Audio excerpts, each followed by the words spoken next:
ఆర్జీమీడియా viewers అందరికీ నమస్తే. Jubilee hills లో మాగంటి గోపీనాథ్ భారతంతో బై ఎలక్షన్స్ రావడం జరిగింది. సో ఈసారి ఏ పార్టీకి ఓటేసి ఎవరిని గెలిపించాలనుకుంటారో మీరు మాట్లాడండి. కాంగ్రెస్ పార్టీ అధికారంలో ఉన్న పార్టీ. జూబ్లీహిల్స్ లో కూడా ఎమ్మెల్యే అధికారంలో ఉంటే జూబ్లీహిల్స్ డెవలప్మెంట్ అవుతుంది కనుక ప్రజలందరూ కూడా జూబ్లీహిల్స్ వైపే ఉంటున్నారు. జూబ్లీహిల్స్ అనేది నవీన్ యాదవ్ గెలుపు ఎప్పుడో ఖాయం అయిపోయింది. ప్రజలందరూ కూడా నవీన్ వైపే ఉన్నారు. ఇంతకాలం 10 సంవత్సరాలు ఎమ్మెల్యేగా పనిచేసిన మాగంటి గోపీనాథ్ 10 పైసల పని కూడా ఇక్కడ జరగలేదని చెప్పి మీరు బస్సులకు వెళ్తే వాళ్ళందరూ చెప్తా ఉన్నారు.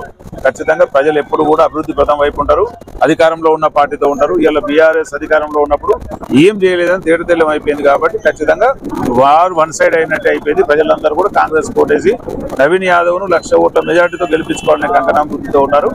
ఈ జూబ్లీహిల్స్ ఎన్నిక విజయోత్సవం అంటే విజయం ప్రకటించిన తర్వాత ఇది చరిత్రలో నిలబడబోతుంది. జూబ్లీహిల్స్ ఉప ఎన్నిక అనేది ఇప్పుడు నవీన్ యాదవ్ గారు పోటీ చేసినప్పుడు ఫస్ట్ ఎంఐఎం నుంచి చేశారు. అంటే ఎంఐఎం లో దాదాపు కొంచెం గెలుపు అవకాశాలు తక్కువ ఉండే. తర్వాత వారు అవకాశం ఇవ్వకపోతే ఇండిపెండెంట్ గా చేశారు. అంటే ఒక ఎంఐఎం పార్టీలో 40,000 ఇండిపెండెంట్ గా 20,000 తెచ్చుకున్నాడు అని అంటే అది ఎంత గొప్ప విషయం అండి. అంటే ఎవరికి డిపాజిట్ కూడా రావు. సో అట్లాంటి వ్యక్తి ప్రజలు ఎన్నుకున్నారు కాబట్టి చిన్న శ్రీశైలం యాదవ్ తనయుడిగా 100% విజయోత్సవంతో ఉంటాడు. మీరు అడిగారు 2 పదాలు గెలవలేదు, ఇప్పుడు గెలవడానికి కారణం ఏంటంటే గెలవడానికి కారణం ముందు ఏంటంటే ప్రజలు ఫస్ట్ ఆఫ్ ఆల్ మాకు కావాలి మా నవీన్ అని కోరుకున్నారు. కాకపోతే అప్పుడు అధికార పార్టీల ముందు ఎవరైనా ఓడిపోవాల్సిందే కదా. సో బీఆర్ఎస్ అధికారంలో ఉండే బీఆర్ఎస్ కక్ష కట్టి వాళ్ళని ఓడగొట్టడం జరిగింది.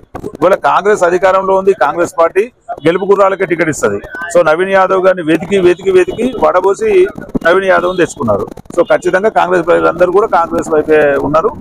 కాంగ్రెస్ పార్టీ మాత్రమే విజయం సాధిస్తుంది.